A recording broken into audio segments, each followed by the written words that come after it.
नारायण। स्वप्न सभी को आते हैं, किंतु स्वप्न कैसे आते हैं,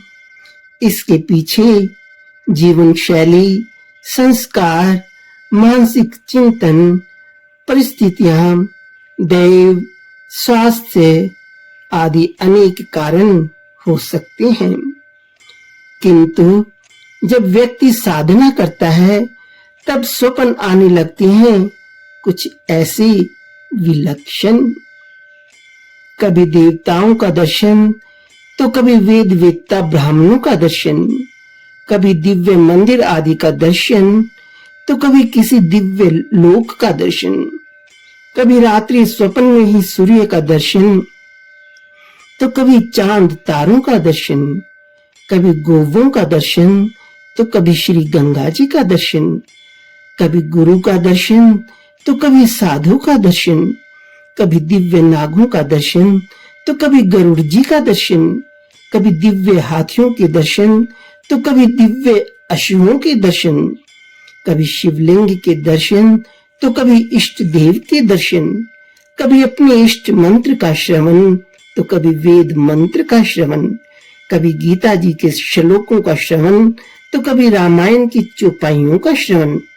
कभी ओंकार की ध्वनि का श्रवण, तो कभी कीर्तन का श्रवण, कभी स्वयं को मंदिर में देव पूजन करते देखना, तो कभी स्वयं को ब्राह्मणों से आशीर्वाद मिलते देखना, कभी स्वयं को पद्मासन बांधे आकाश में ऊपर उड़ते देखना, तो कभी स्वयं को तैरकर समुद्र को पार करते देखना,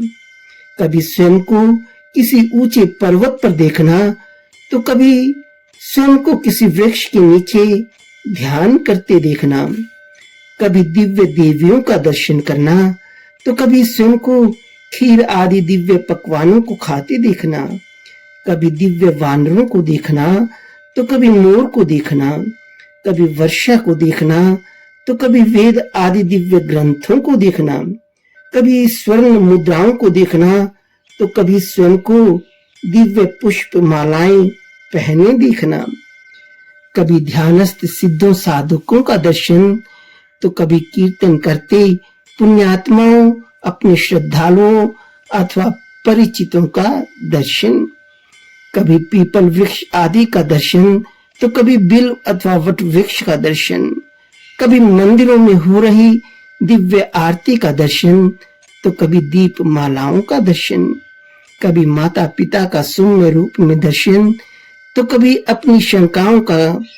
किसी संत, सिद्ध, महापुरुष आदि द्वारा निराकरण। कुछ ऐसे ऐसे आने लगते हैं स्वप्न, जब बढ़ने लगता है भजन। नारायण नारायण नारायण।